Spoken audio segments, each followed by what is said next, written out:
Bismillahirrahmanirrahim. Assalamualaikum warahmatullahi wabarakatuh. Alhamdulillahi rabbil alamin. Wassalatu wassalamu ala asyrafil anbiya'i wal mursalin wa ala alihim wa sahbihim ajma'in. Rabbi shrah li sadri wa yassir li amri wahlul 'uqdatam min lisani yafqahu qawli waj'al li waziran min ahli, amma ba'd.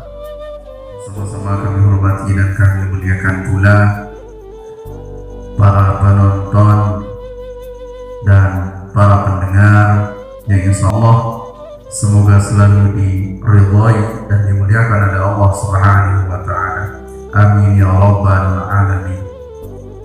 Baiklah, pada pembahasan kali ini kami akan mencoba menceritakan sirah atau sejarah tentang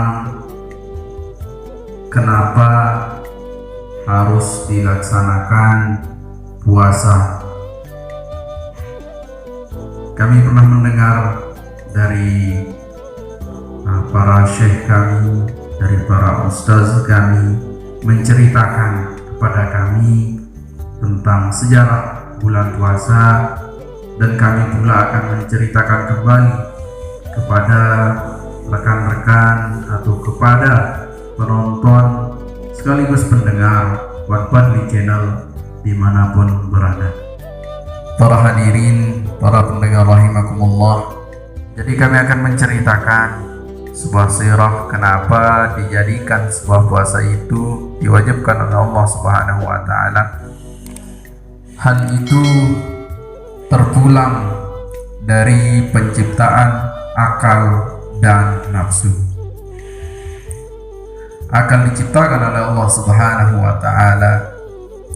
Setelah akal itu diciptakan dan akal itu ditanya oleh Allah Subhanahu wa taala, "Wahai akal, man ana wa man anta?" Itulah pertanyaan yang dilontarkan oleh Allah Subhanahu wa taala, mengatakan bahwasanya, "Wahai akal, siapa saya?" Seperti itu. Jadinya setelah ditanyakan, jawaban akal itu pun sangat kooperatif. Jawabannya adalah, "Anta Rabbi wa ana abduka dhaif," yang artinya engkau adalah Tuhanku ya Allah dan saya adalah hamba-Mu yang lemah. Setelah akal diciptakan, tidak berselang lama Allah pun menciptakan yang namanya nafsu. Akal yang notabene membawa manusia ke hal yang positif, seperti jawaban-jawaban akal kepada Allah Subhanahu wa taala saat dilontarkannya pertanyaan-pertanyaan itu. Sekali lagi, kalau kita flashback tadi, akal ditanya oleh Allah Subhanahu wa taala, "Man ana wa man anta?" dan akal pun langsung menjawab, "Anta Rabbi wa ana abduka dhaif." Menjawab demikian. Selanjutnya diciptakanlah nafsu oleh Allah Subhanahu wa taala. Setelah nafsu itu diciptakan, lalu nafsu itu juga ditanya sebagaimana pertanyaan Allah Subhanahu wa taala kepada akal tadi, "Wahai nafsu, man ana wa man anta?" kata Allah kepada nafsu. Maka nafsu menjawab, ana wa anta anta." Begitulah jawaban nafsu kepada Allah Subhanahu wa taala.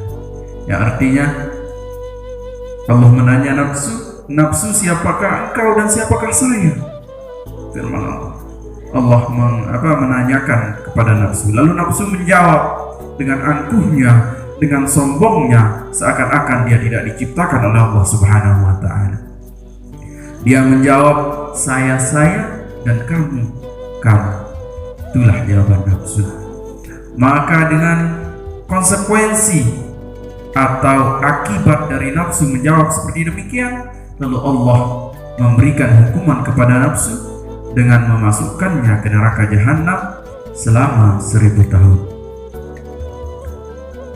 Berselang tidak lama kemudian atau setelah 1000 tahun, nafsu itu dimasukkan ke neraka jahanam dan diangkat lagi oleh Allah Subhanahu wa taala dan ditanya lagi, nafsu, man ana wa man anta, ditanya oleh Allah Subhanahu wa taala.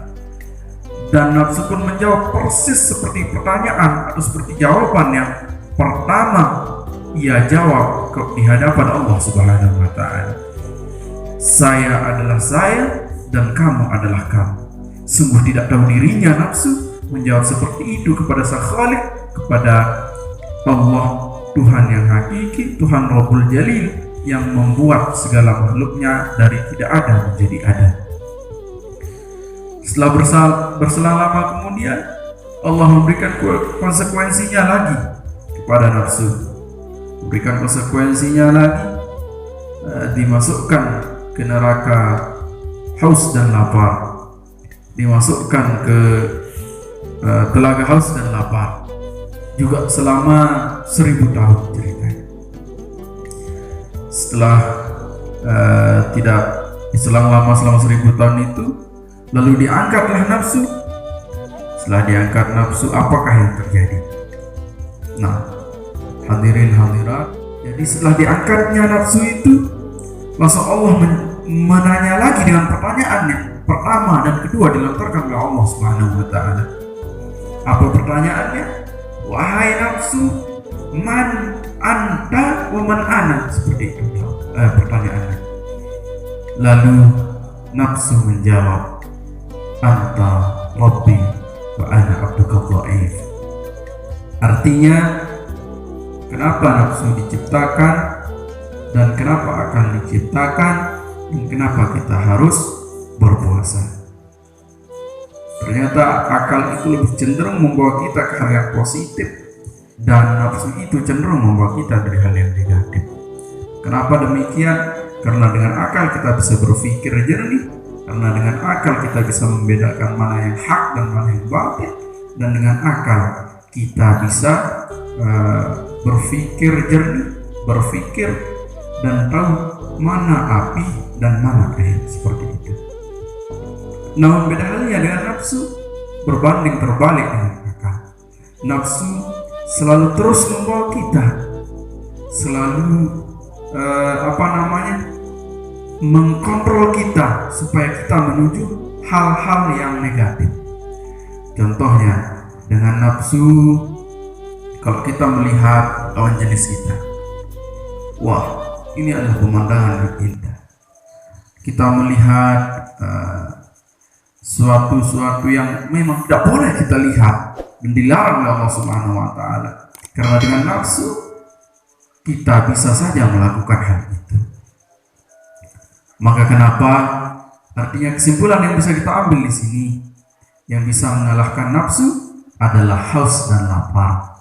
Makanya Allah menyuruh kita untuk berpuasa supaya nafsu kita bisa kita redam, supaya hati kita terbersihkan, kita kembali ke fitrah, dan supaya kita bisa mengkontrol hawa nafsu kita untuk senantiasa melakukan kebaikan dan dibarengi dengan akal pikiran kita.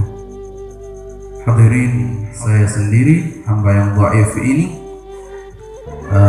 jika ada salahnya, kurang dan salahnya kami mohon maaf, karena kurang dan salah itu hanya dari kami pribadi dan benarnya dari Allah Subhanahu wa taala.